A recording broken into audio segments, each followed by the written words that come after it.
Naomi close to the top of the ladder. Is this Naomi's moment? Naomi has the briefcase. Naomi is Miss Money in the Bank.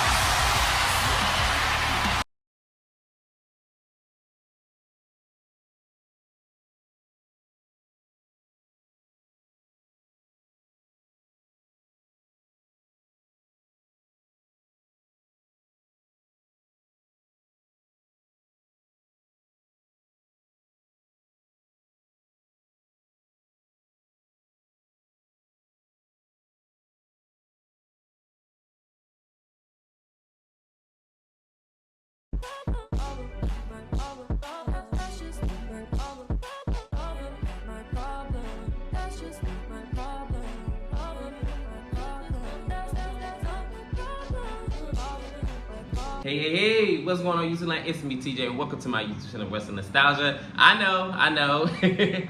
I have not been on the scene in quite a minute. I'm going to be honest with you. I really haven't been feeling the wrestling product, and I didn't want to keep going on here like crapping on everything. But today is a good day because WWE finally did something right, and we're going to get to that in a minute. I'm going to do the review for the PLE event, Money in the Bank. I'm so happy about this, and without further ado, let's just go ahead and get into the review. We opened up the Money in the Bank PLE event with the women's Money in the Bank. It is Stephanie Vaquera, Naomi, Julia, Rhea, Roxanne Perez, and Alexa Bliss.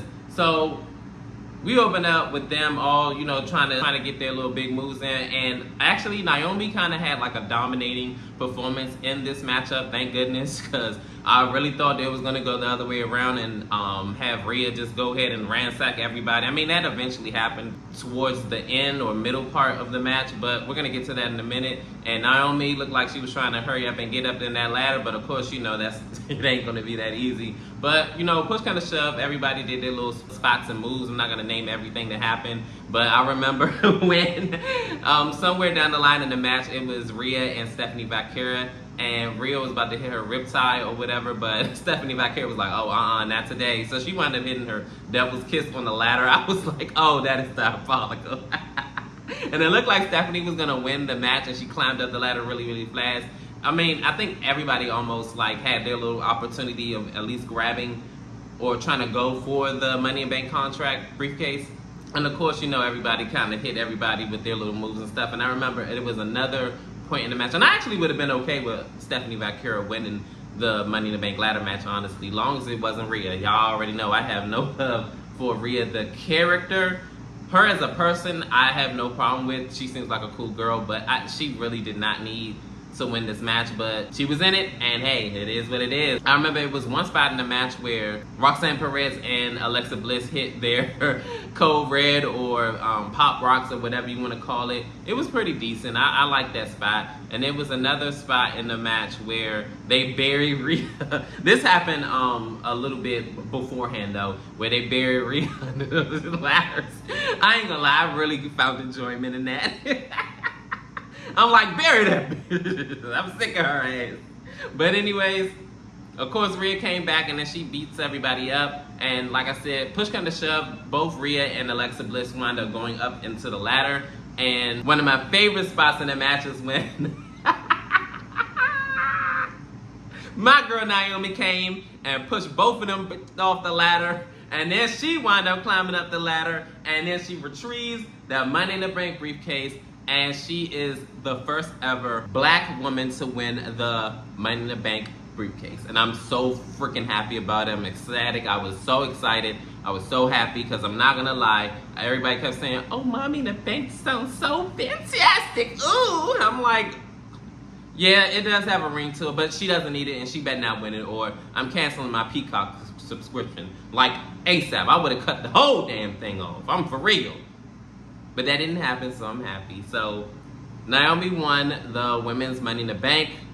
This is the only reason why I'm doing this review, because finally they did something right and I actually enjoyed this Money in the Bank ladder match. The women, as always, they show up and they show out and they shine bright like diamonds because everybody had a pretty good performance in this matchup and I have no complaints about this. This was chef's kiss, everything, one, kiss them on both cheeks.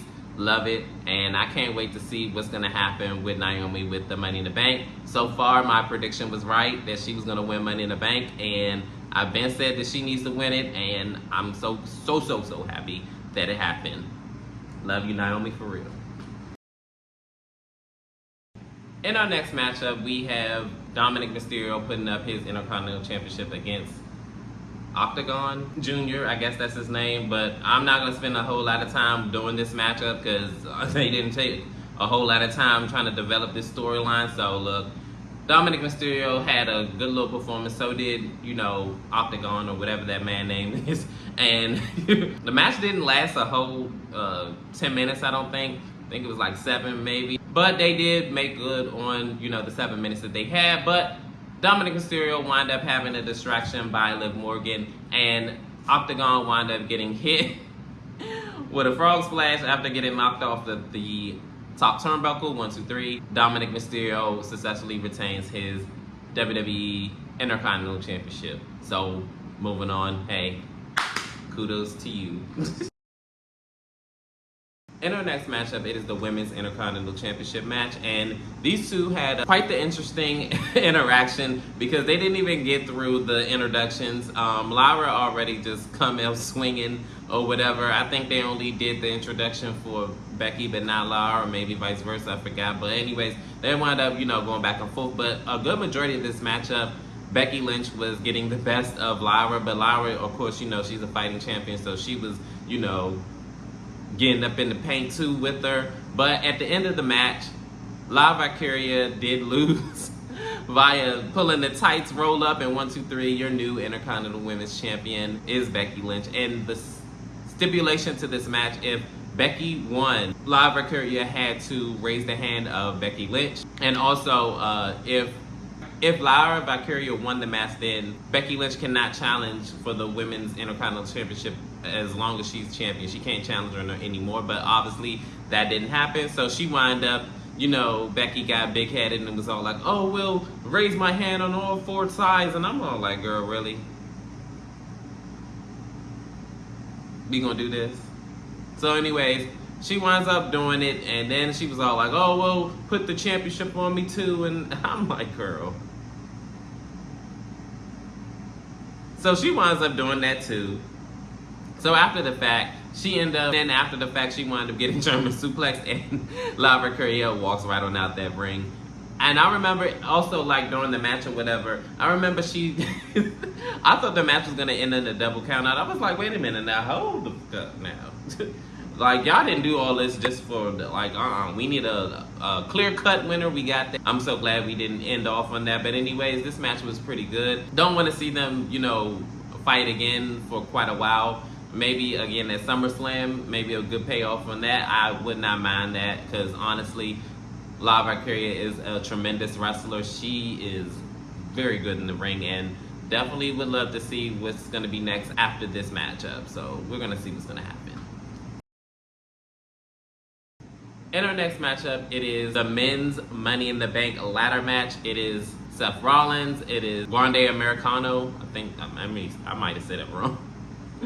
Solo Sikoa, Andrade, LA Knight. So this match was actually really, really good, but honestly, it kind of missed the mark a little bit. I'm not about to get into all the actions.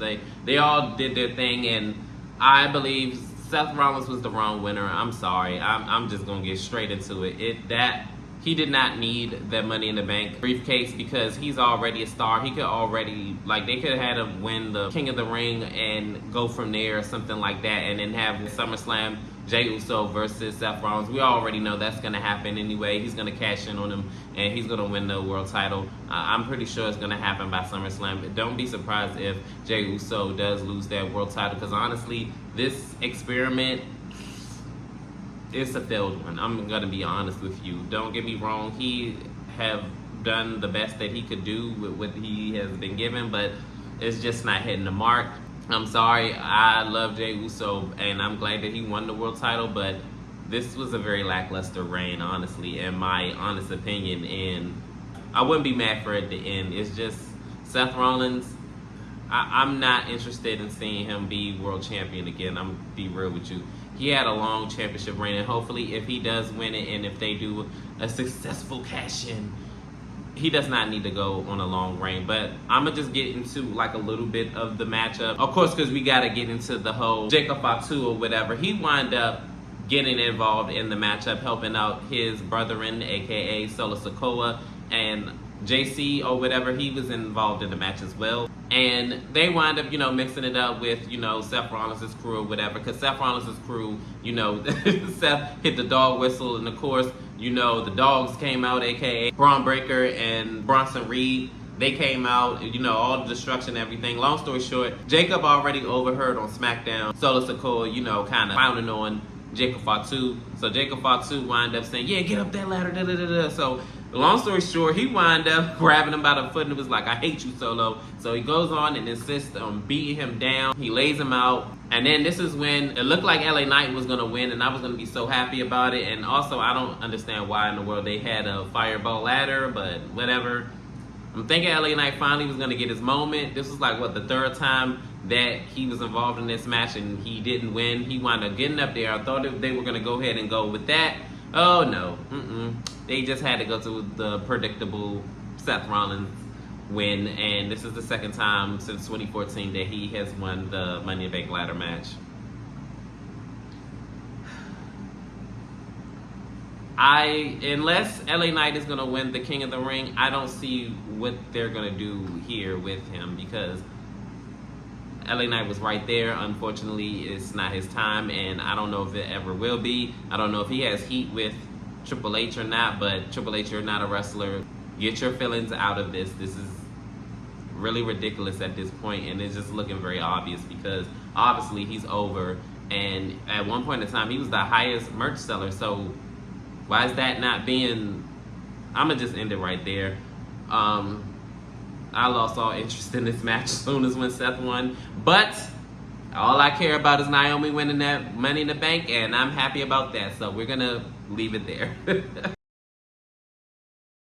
This next matchup, it is a tag team match, and I have absolutely no dog in this fight and no interest in this match. So guess what? We're not really going to be reviewing this. We're going to get straight to the end. So it was John Cena and Logan Paul versus Cody Rhodes and Jey Uso, the two world champions involved in this match. I really did think that Seth Rollins was going to come out here and cash in and just get it over with. But of course, Jey Uso has a world championship matchup to uphold, or should I say a championship to defend on Raw. So of course, they're going to do the Gunther versus Jey Uso World Championship match part 2. So this matchup was pretty decent, I guess. I didn't completely hate it, but like I said before, I was not involved like emotionally, or like I didn't care. So anyways, long story short, these 4 individuals all did their own thing or whatever. Towards the end of the match, Masked Hoodie Man or whatever came out, and of course it was Ron Killings. Okay, he came back. They rewrite the wrong, because they better had. And y'all that don't know who Ron Killings is, it is R-Truth. He wound up coming out and getting revenge on John Cena. He wound up beating him up, beating him down, and even hit him with the World Championship. And then he lays him out. And then this is when Cody Rhodes winds up hitting his crossroads. 1, 2, 3. The winners of the tag team match, it is Cody Rhodes and Jey Uso. So I'm actually pretty satisfied with the Money in the Bank PLE event as a whole. Was it perfect? No. Did I enjoy it? Yes. It had its fair share of moments that I was like, y'all doing that. And then there was other, matches on the card that was like, not really, don't care. And it was other decisions that I just felt like I was like, all right, cool, I'm over it. I mean, if y'all been watching, y'all already know which ones is which. But comment down below, like, share, subscribe. Let me know, how did you feel about this particular PLE event? This is probably one of the best PLE events of the year. Definitely blows both night 1 and 2 of WrestleMania out of the water. Do not care what nobody says. This was one of the best booked, and maybe just 1 or 2 things would have been changed. I would have been like, okay, this is perfect or whatever. But of course, WWE, trials and tribulations, everything's not going to be perfect. But comment down below, like, share, subscribe, help me grow the channel. Your love and support is definitely greatly appreciated. Welcome, peace, TJ, I'm out. Best buddy in the back.